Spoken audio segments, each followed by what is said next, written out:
El Senado aprobó el miércoles el proyecto conocido como Ley de Fotocopias, que introduce modificaciones a la normativa sobre derechos de autor con el objetivo de facilitar a los estudiantes el acceso a los textos.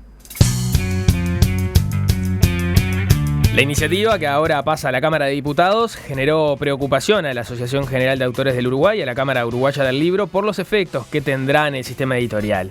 Más temprano, a las 8:10, recibíamos en estudios a los impulsores del proyecto, a Iván Luzardo, secretario del Centro de Estudiantes de Derecho, y a la abogada Patricia Díaz, quienes defendieron el texto por considerar que se adapta a los tiempos que corren y facilita el acceso a los estudiantes a los materiales académicos.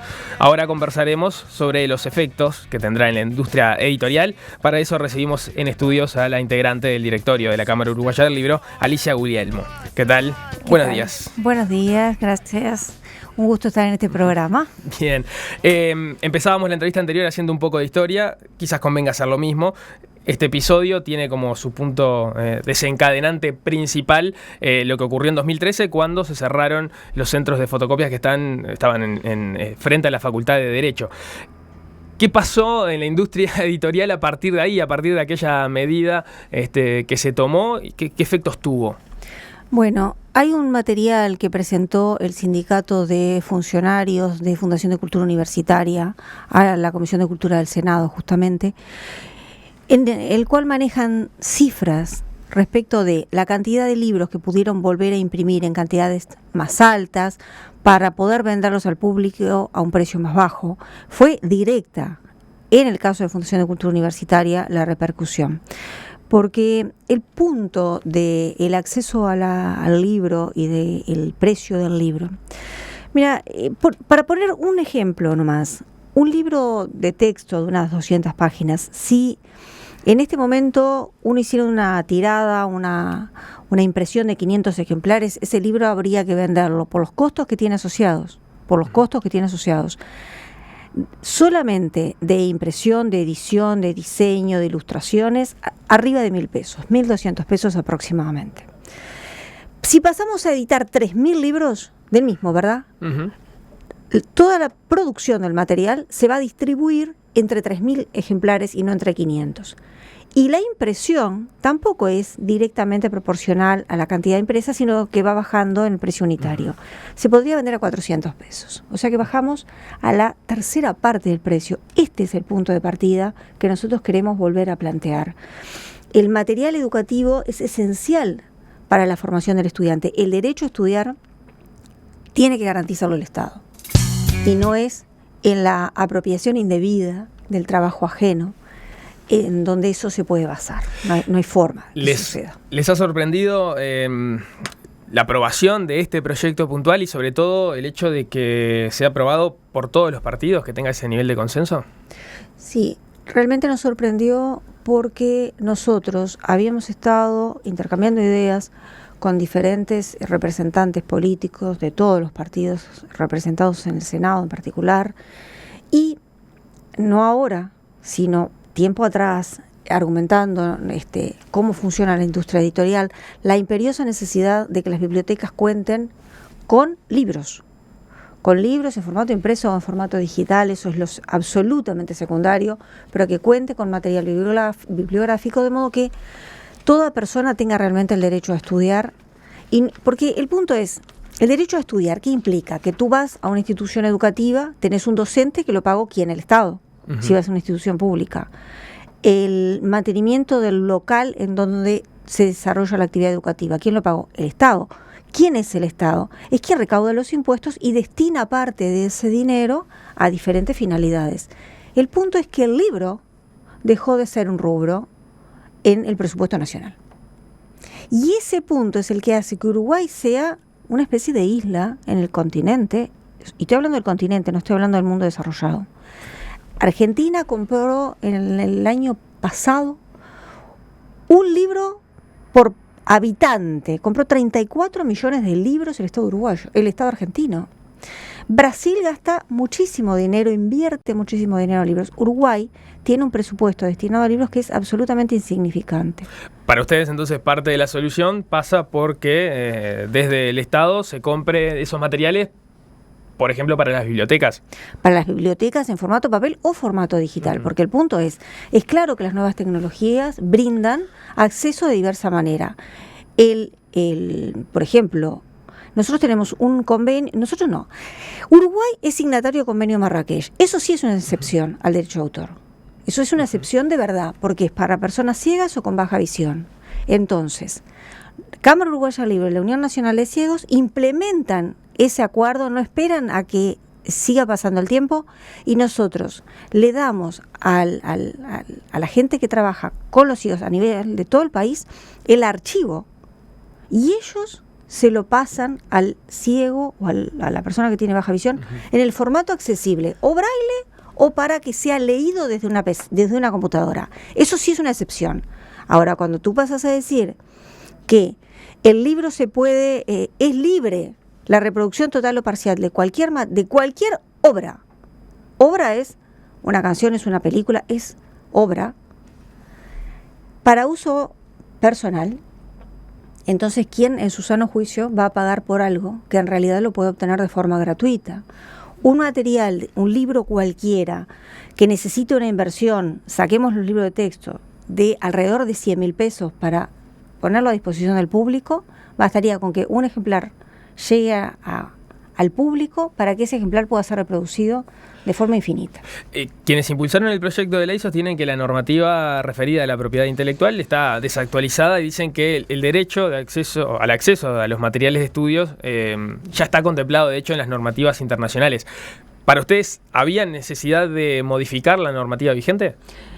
Sin duda, había necesidad de legislar excepciones a la ley de derecho de autor. Excepciones a la ley de derecho de autor. Caso claro, bibliotecas.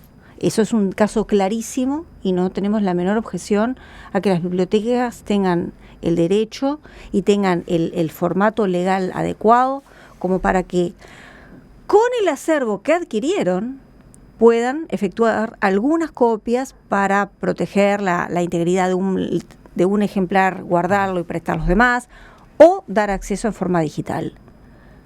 Eso es una excepción. Cuando se libera absolutamente el uso privado de un libro o de una obra, como dice en realidad el artículo, pierde sentido la producción de ese bien cultural. Porque si tú estás trabajando, algunos autores en estos días a través de las redes han planteado este punto. Yo estoy escribiendo un libro hace 2 años. ¿Para qué se lo voy a llevar a la editorial? Para que alguien lo fotocopie en 5 minutos. La editorial no lo va a imprimir. ¿Qué necesidad tiene de pagarle a un corrector, a un diseñador, a un tapista? Si ese producto va a tener valor cero de mercado y no hay nadie más que lo compre, porque ese es el otro punto.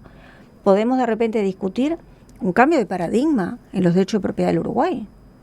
Está bien, discutámoslo, pero discutámoslos en general entonces. En términos concretos, lo que los estudiantes plantean principalmente es, bueno, yo tengo que preparar un examen, tengo 20 capítulos que estudiar que están diseminados en 20 libros distintos. No me puedo comprar los 20 libros. Como usted decía, en la biblioteca a veces no siempre el acceso es tan sencillo a él. ¿Cómo se soluciona entonces ese problema? Bueno, en el redacción, contexto actual en el cual se está invirtiendo poco en libros, ¿no? Bueno, el punto es, el abigeato es bastante frecuente en el interior del país. Lo podemos transformar en legal y entonces nos sacamos el problema encima. Deja de haber delito por abigeato. Esa no es la solución, creo yo. Me imagino que a la gente que tiene ganado no le ha de ser atractiva esta opción. El contrabando depende de la correlación de precios entre las monedas de la región.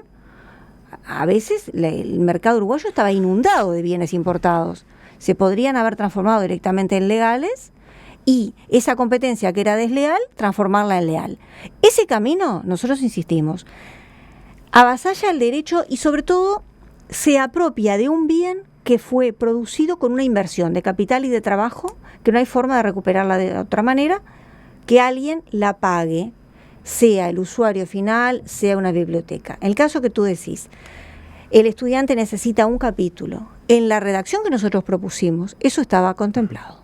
Estaba contemplado que no se pudiera hacer la reproducción total de una obra. Allí hay dos problemas que tanto el Sindicato de Funcionarios de Fundación como la Cámara Uruguaya del Libro propusimos redacciones alternativas. ¿Qué es una obra breve? Debe ser definida que es obra breve, que puede ser reproducida en su totalidad. La segunda acotación indispensable es: un libro entero no puede ser fotocopiado en su totalidad o reproducido, no importa. Dejemos de lado el tema fotocopia, porque con las tecnologías actuales, en una hora o menos, se puede obtener un escaneo perfecto de un libro de 1000 páginas. Entonces, dejemos de lado el tema fotocopiado, porque incluso la redacción que tiene allí es muy genérica. Entonces, volvamos al punto de qué es lo que se podría llegar a reproducir, porque eso tiene bastante sentido. Bueno, una parte. Pongámonos de acuerdo en qué parte. Un porcentaje del total de la obra cuando la obra es un libro. En el mundo, esto se soluciona de diversas maneras, porque en las universidades de Estados Unidos a nadie se le ocurre sacar una fotocopia de un libro, nadie se pasa por la cabeza. Por un lado, las bibliotecas tienen libros, por otro, existen libros en formato digital o impreso, ¿no? Pero actualmente están disponibles plataformas que son verdaderas bibliotecas virtuales, en donde se adquieren derechos para acceder a ellas, por ejemplo, las universidades, y lo que negocian es un precio y una cantidad. Bueno, yo tengo 3.000 estudiantes, o tengo 10.000, o tengo 15.000. Bueno, no puedo pagar ese precio que ustedes piden porque somos un país pequeño y no tenemos tantos recursos. Pero se puede negociar. Por supuesto que se podría hablar muchísimo más del tema, pero para cerrar por lo menos el capítulo por hoy, ustedes plantean que el proyecto de ley, si se aprueba, esa ley va a ser inconstitucional. ¿Por qué y qué piensan hacer al respecto? Hay dos problemas desde el punto de vista formal, porque nosotros, por un lado, lo que nos interesaba era discutir el tema conceptual y que la sociedad vea la gravedad de lo que se está poniendo en tela de juicio. Y que no va a haber más libros para fotocopiar, porque ese es el punto. En definitiva, nadie va a invertir en nuevos materiales porque no tiene ningún sentido económico y no hay de qué vivir. O sea, nuestro trabajo pasaría a tener valor cero y sería apropiado por la sociedad sin retribución alguna. El tema de la forma de esta ley tiene dos problemas. Uno, que avasalla los derechos que están en la Constitución, en el artículo 33. Y dos, que viola las normas internacionales que Uruguay ha firmado, como el Tratado de Berna o el de Cartagena. Porque acá hay que ser muy claro, porque cuando uno da información parcial es como en parte mentir. ¿Todos los países tienen excepciones a la ley de derechos de autor? Sí. ¿Todos los países tienen esto? No, de ninguna manera. Este formato así como está, no existe en ninguna parte del mundo. Y entonces allí nosotros es como que de repente nos quedábamos en una especie de isla, o pretendiera el Uruguay quedarse en una isla en donde solo aquí todos los materiales van a pasar a ser de libre utilización. No, eso es absolutamente imposible. Alicia Guglielmo, integrante del directorio de la Cámara Uruguaya del Libro. Gracias por estos minutos en perspectiva. Vamos a seguir atentos al tema. Por supuesto que la discusión va a continuar ahora que el proyecto de ley pasa a diputados. Sí, y una precisión última. Esta ley recién empezó a tratarse. O sea, tiene una media sanción. Por lo tanto, sigue vigente la ley anterior, ¿verdad? Porque hay algunas instituciones educativas, privadas, que han empezado a informar a sus estudiantes y a sus padres que ahora todo se puede fotocopiar y todo es libre. Eso no es verdad.